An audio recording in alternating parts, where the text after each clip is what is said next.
at the Alligator Farm in Zoological Park. I am here with Josie Taylor, the curator of education, and we're hanging out with Maximo here. And this is an experience or an encounter that folks can do here? Yes, so you guys are currently up top on our Maximo feeding platform. Oh my. And this is an experience that guests can book so that they get a bird's eye view on Saturday afternoon of our VIP Maximo feeding. So for this one, folks would stand right over there near that fun little roofed-in space, and they'd get to watch our reptile team do the entire training session with Maximo away from the crowd, higher up. You get just a different view angle to see all of Maximo's training. He has 3 stations that he's going to run through, of course, right, voluntary training, but we also have Sydney in here as well. She is currently hanging out behind the scenes, but Sydney likes to come out and do the training too. And a fun fact about her is we didn't teach her the training. Cool. These guys are incredibly smart, and she watched Maximo do this training, and she saw that he was getting a reward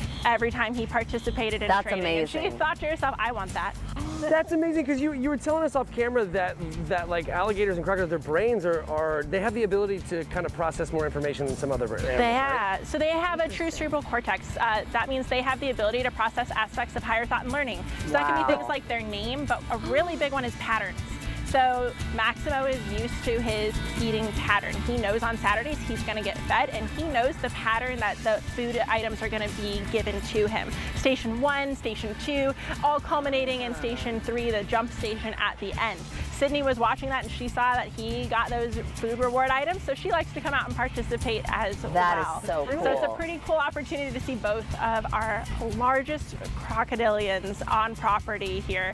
That's amazing. Maximo is super cool. So this used to be the Gomek enclosure though, right? It was. So Gomek is the individual who put us on the map. We now have a little museum for him in the back of the park. He passed away in 1997, but he at the time was the largest crocodile in captivity. 17 feet, 9.5 inches, over 2,000 pounds.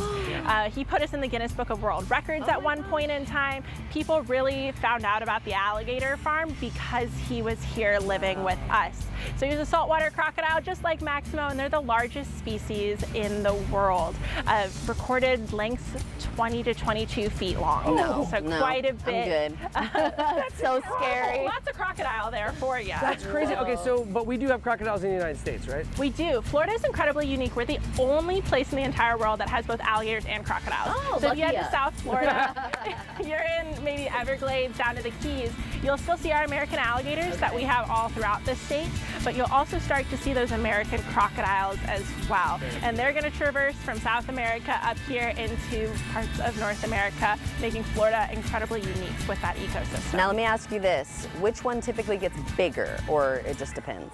Crocodile Very much depends on the species. So when we're saying which one's the biggest, crocodile typically takes that trophy, that award there, right? Because the saltwater crocodile is the largest species. But you're also going to have some species of crocodile and some species of what we call caiman that are fairly small, like our dwarf caimans at the front of the park. Those guys 2 to 5 feet long, and American alligators 8 to 13-ish feet on average. So they all sort of intersperse together when it comes to those sizes. This is very cool. Josie, okay, so if folks want to participate in this, they want to do the Maximo experience, how do they do it? Yeah, so you're going to go ahead and go to alligatorfarm.com and go to book encounters. We have all sorts, our sloth encounter, our Galapagos encounter, behind the scenes, and of course, Maximo. It only happens on Saturdays at noon. So make sure you're planning ahead with your visit if that's something that you want to see, and we take about 6 people up here at a time. All right, awesome. Well, thank you so much for showing us Maximo. Kind of looks like it feels good in that water right now. Yeah, I'm good though. I could use a splash. I think I'll just stay but not in there. Yeah, I agree. Look at his face. Whoa. The teeth. Whoa, buddy.